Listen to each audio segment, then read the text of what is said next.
On a beaucoup de questions autour de la marche de l'enfant et on pourrait penser qu'il faut plutôt l'accompagner, l'aider à marcher, lui montrer comment faire. Or, c'est plutôt ce qui peut mettre en difficulté l'enfant. Et quand on vient l'aider à marcher, quand on prend la main de l'enfant et qu'on le tire un petit peu vers le haut, au fur et à mesure, si c'est répété beaucoup de fois, l'enfant il va apprendre qu'en fait, pour marcher, il faut être sur la pointe des pieds, avoir les mains vers le haut et puis attraper quelque chose. Et donc c'est comme ça qu'on voit les enfants qui commencent à marcher seuls, avec vraiment le poids du corps en avant, les bras levés, ils cherchent à s'agripper. Et en général aussi, c'est des enfants qui vont beaucoup moins tenter, expérimenter des choses et qui vont plus aussi avoir tendance à tomber et à se faire mal parce qu'ils n'auront pas appris le réflexe de mettre les mains devant pour protéger leur tête, vu qu'ils auront été agrippés par la main de l'adulte. Donc pour préparer la marche, le mieux c'est accompagner l'enfant au sol et le laisser découvrir par lui-même différentes positions. L'enfant va passer d'abord allongé sur le dos, puis il va découvrir les positions sur le côté, les retournements, il va réussir à s'asseoir, puis commencer à se déplacer à quatre pattes et en rampant. Et en fait, ces retournements et ces déplacements au sol, c'est vraiment la base de tout son développement psychomoteur.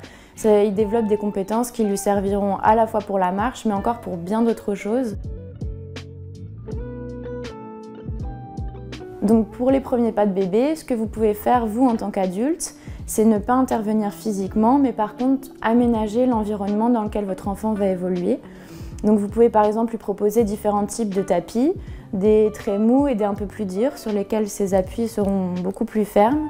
Vous pouvez lui proposer aussi différentes textures au niveau du sol. Vous pouvez aussi lui proposer des objets à pousser, comme par exemple un carton ou une panière retournée, ou un chariot de marche, ou pousser par exemple le caddie pour faire les courses, ou la poussette s'il veut marcher. Un outil intéressant que vous pouvez utiliser, c'est la motricité libre. Donc c'est le fait de ne pas mettre l'enfant dans une posture qu'il ne sait pas acquérir lui-même et dont il ne sait pas non plus en sortir.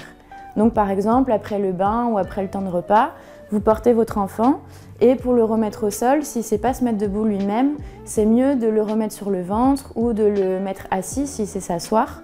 Parce que si vous le posez sur ses pieds et qu'il n'a jamais eu cette position par lui-même, peut-être qu'il va avoir peur, il va chercher à s'agripper à vous, il va être tout tendu et surtout il va avoir besoin de votre aide pour sortir de cette position.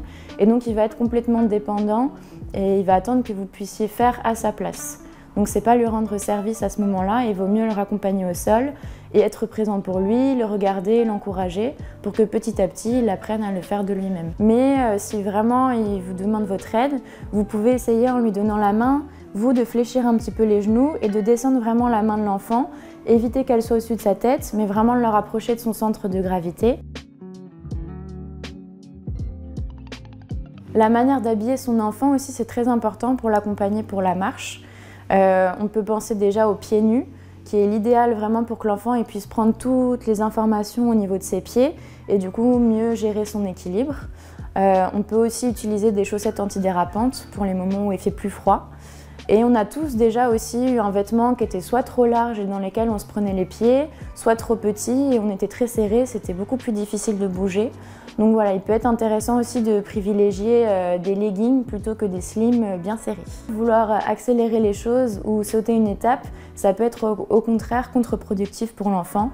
Votre enfant, il a besoin de vous, pas pour intervenir physiquement et faire à sa place, mais vraiment pour l'observer, le soutenir et participer à ses jeux et à sa découverte du monde.